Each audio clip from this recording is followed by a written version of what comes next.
Mardi 11 mai 2021, chers internautes, ravis de vous retrouver dans le cadre de la revue de presse sur JDC Plus TV. L'élection d'Ibrahim El Rachidine à la tête du Lamida de Garoua fait les choux gras de la presse en kiosque ce jour. L'essentiel du Cameroun souligne que l'officier de l'armée de terre, âgé de 37 ans, succède ainsi à Halim Garga Hayat, décédé le mois dernier des suites de maladie. Il aurait par ailleurs battu Issa Hayatou, l'ancien président de la Confédération africaine de football.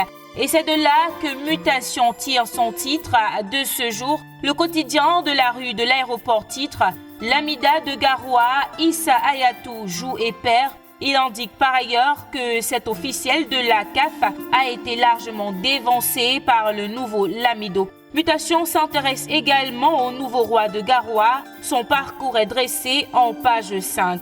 Dans cette édition de Mutation, on parle également arnaque. Il se faisait passer pour Samuel Vondo Ayolo. C'est le titre proposé par Mutation en pied de une qui indique dans ses colonnes que Jacques Calvin Effa, 49 ans, opérait depuis la prison centrale de Kondengui où il est écroué depuis juillet 2019. Il utilisait l'identité du directeur du cabinet civil de la présidence de la République pour escroquer certains chefs d'État africains et des organisations non gouvernementales. Cette information est relayée par Cameroun Tribune qui ajoute qu'il a été présenté au public hier lundi et est présentement en garde à vue après quoi il répondra de ses actes. Toujours avec Cameroun Tribune, on parle du danger autour du trafic illégal des armes. Le journal revient sur la décision du gouvernement de suspendre la vente des armes à feu sur toute l'étendue du territoire au vu des conséquences graves sur la paix. Le focus de Cameroun Tribune à ce sujet est à lire en pages 6 à 7 de sa parution de ce mardi. Du côté du quotidien Le Jour, on apprend qu'un policier est actuellement en garde à vue pour meurtre à Yaoundé. Sa victime, un handicapé physique, serait décédé après avoir reçu une balle. Les précisions de la rédaction sont à lire en page 5.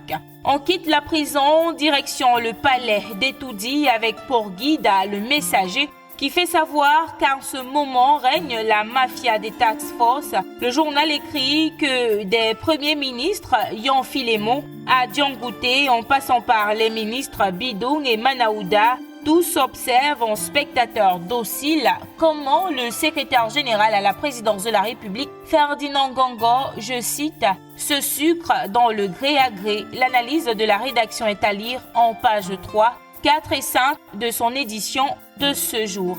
Et puis on se quitte en santé. Le quotidien Éco-Santé nous fait savoir que le laboratoire national de contrôle de qualité des médicaments et d'expertise, en abrégé l'ANACOM, est en détresse à cause des tensions de trésorerie. Les employés revendiquent 4 mois d'arriérés de salaire et le reversement des frais d'homologation des médicaments par le ministre de la Santé publique depuis 3 ans. Le journal indique qu'une grève générale et illimitée est annoncée dans cette structure. Et voilà qui vient mettre un terme à cette édition de la revue de presse sur JDC Plus TV. Merci de nous avoir regardés. Demain est un autre jour.